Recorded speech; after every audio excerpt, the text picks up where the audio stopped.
if you ever need to undo this bottom region, the square knots, once they're tensioned, they become tough to untie.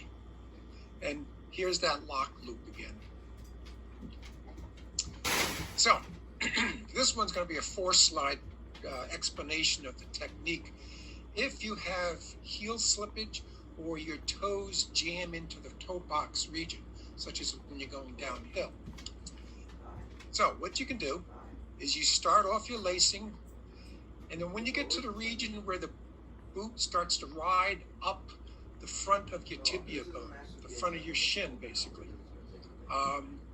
you want to do like we did before, where we skipped a crossover, but this time, if we took this orange end lace, we're going to tuck it underneath the opposite side. See right here? So we're going to tuck the orange under the yellow and the yellow under the orange. I just use colors for description purposes. Then, with them tucked under, you're going to be pulling on this. You may have to adjust your tensioning down here so that these two loops that get formed do not come into the middle and meet each other. So this is going to end up pulling a loop and pulling these two eyes to draw the material from your heel around the front of your foot. So as you can see here, it's pulling a little bit tighter, and then you continue up to the crossovers in order to finish off your lacing. So here we pulled up, I went on the top of the hook, down the top to do the lock loop here, and then I'm crossing over and doing a overhand or a sturgeon's knot and tying off with my releasable knot. From a side view, what this is doing, here's those two pulleys where we basically skipped the crossover and we created a little bit of a pulley action. It's pulling these two eyes or hooks, the material from the back of your heel area, in order to wrap this boot material around the counter part of your heel, the boot portion that your heel sits in. And it also pulls this material in the throat or tongue area so that it holds your foot from sliding too far forward. Now, if you had the sort of the opposite, where you have a low volume foot or a narrow foot, well, one thing you can also try is just thicker insoles or a little thicker sized orthotic. But the other option for tying, what you can do is a lock loop here, a locking surgeon's knot here, then a lock loop, and so you're pulling this tight. To pull this, keep this nice and tight, come up to a crossover, another lock loop, then surgeon's knot. So you have a couple of lock loops up in the area where you need to pull more material to wrap it around your foot more for that low volume foot. You might need to make it come down a little further down in here than where I've shown it between here and here. It depends on where you need to pull the extra material for your foot.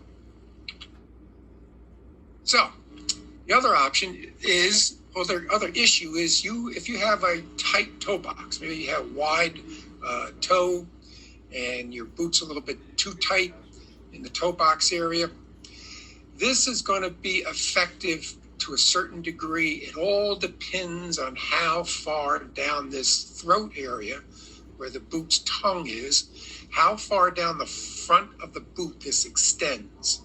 If it doesn't extend too far to the front, or if it doesn't extend to the region where it's too tight on your foot, it might not be effective.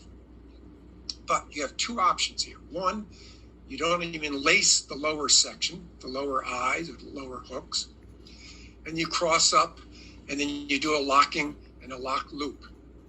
And that will keep, that can keep this area looser, and everything from here and here up can be tighter.